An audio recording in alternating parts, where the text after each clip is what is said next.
There's nothing good here, except for the art. There's nothing positive here. And while I give the art credit, the cover, the issues with the cover aside, I cannot give this issue a good grade.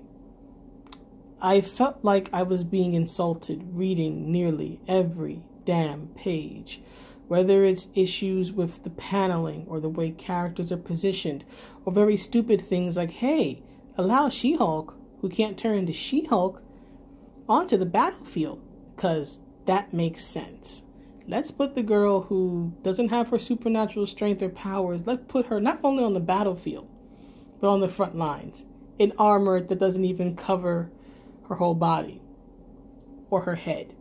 Let's send her out to this violent, battlefield where there's smoke and there's fire and there's laser beams where she could get hurt. Because, hey, girl power! The men, when they're featured, are either evil or incompetent. For example, Sam, the dude with the glasses. Let me see if I can find a panel with him.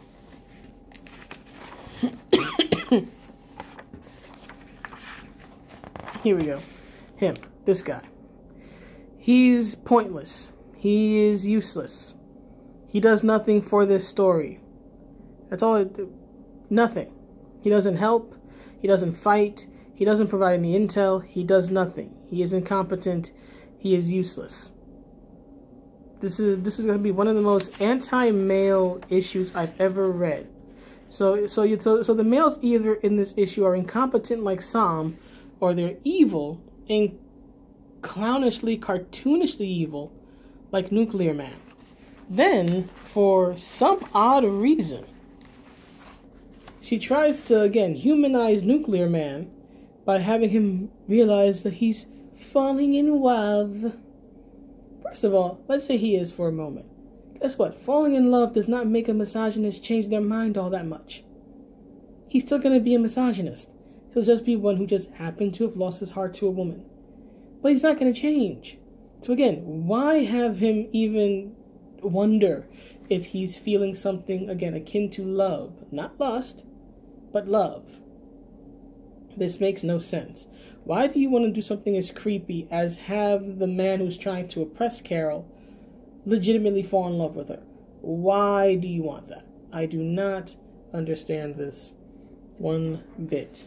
This story makes no sense. Having Rogue randomly be able to absorb powers without skin-to-skin contact when that is her signature makes no sense. This book is an insult to the X-Men. It is an insult to Carol Danvers. It is an insult to Rogue. It is an insult to the X-Men. And because it is so insulting, I am debuting for the first time on this channel a new ranking, right? This book does not get an F. This issue does not even get an F-. This issue gets the 9th circle of hell because it is a betrayal. It is a betrayal of everything that I just mentioned. The two female heroines, the X-Men, Marvel, comics in general. I didn't include it in here because it wasn't necessary to the story, but there is a point where they, what's the word I'm looking for? They print like some blurb that Stan says, like it's like Stan's soapbox from like back in the 60s, talking about how they're gonna provide great stories that the fans want to read for decades to come. Yeah, it's all BS. Don't print Stan's words if you're not gonna live up to the meaning of those words. If you're truly gonna be respectful toward him, then don't print anything related to him, because this is not the Marvel Stan created. This is not even the Marvel Stan left behind. This is a bastardization of Marvel Comics. And this comic is a grand example of it. So again, this comic book, I give it a ranking of the 9th circle of hell. Because indeed, you need to abandon all hope if you're going to read Marvel Comics. Abandon all hope, ye who enter here.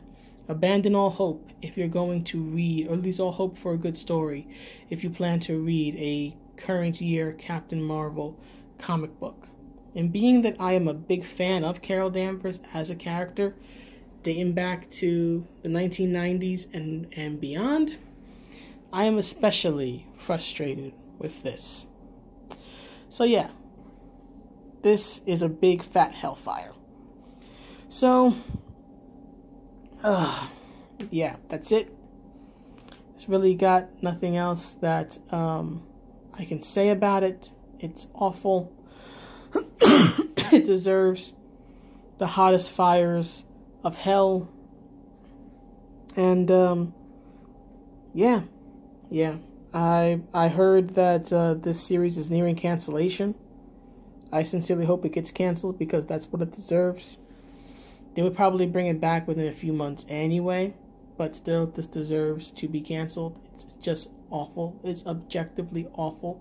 And the art, and the interior art, nice as it is not good enough to save this. No art is good enough to save this. Jim Lee could be drawing this again, and it would not be good enough to save this because the story is that damned awful. It is that terrible. So that's it. I will not be I can't get the word out.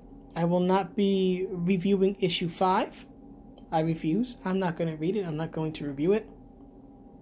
So if you want a review of issue 5, I would suggest checking out Comics Matter.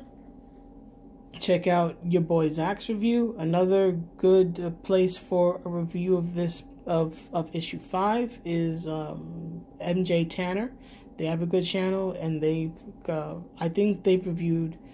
I know they reviewed issue 4 and 5 and 1. I don't know if they did 2 and 3, but I do know they did reviews of issue 1, issue 4, and issue 5, and those reviews are good. So if you want to see those, that's good.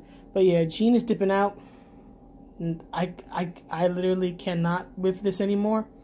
So what I'm going to do is I'm going to destroy this thing. One moment, please. Bye-bye, terrible comic book. Eat it. Eat. Destroy it. Destroy it. Destroy. That's better. I will be keeping this, though. This makes me happy. The days of Jim Lee and good expressive art. I'll probably look up this issue. I think it's issue 269. This was a really good issue. Speaking of which, if you want to read something, right, that actually features Carol and Rogue and is a good story, read the Miss Marvel run from 06, back when Carol was beautiful. Read that run, written by Brian Reed. He's an amazing writer, at least for Carol Danvers. Back when she was Miss Marvel, he was great. Read issues 9 and 10. That's a really good Carol Danvers and Rogue story. If you want to see a superpowered girl fight in a cage, just watch the old Justice League episode where like Wonder Woman and Huntress and Black Canary and all the other girls of the Justice League are brainwashed, and they go at it in a cave. Plenty of clips of that fight online. There are so many other things you could be watching, you could be reading, you could be doing than reading the current Captain Marvel series. It really is not worth it. Again, I didn't spend money on that, but I did spend time. I spent a lot of time, and I bruised my brain reading that damn thing. I lost brain cells. I lost time, and I lost brain cells that I will never get back. So I'm going to soothe my mental wounds by reading a good comic, by watching a few good animated fight scenes. I'm gonna go home and call it a night. So anyway, this review is for Jim. I apologize for it being like 45 minutes, but you know that when I do a comic review, it goes long because I gotta point out the good and the bad. And unfortunately, Captain Marvel issue 4 is a whole lot of bad. So enjoy, have a good night or a good day, wherever you are. Be healthy, happy, and safe. Adios until the next video. Bye-bye.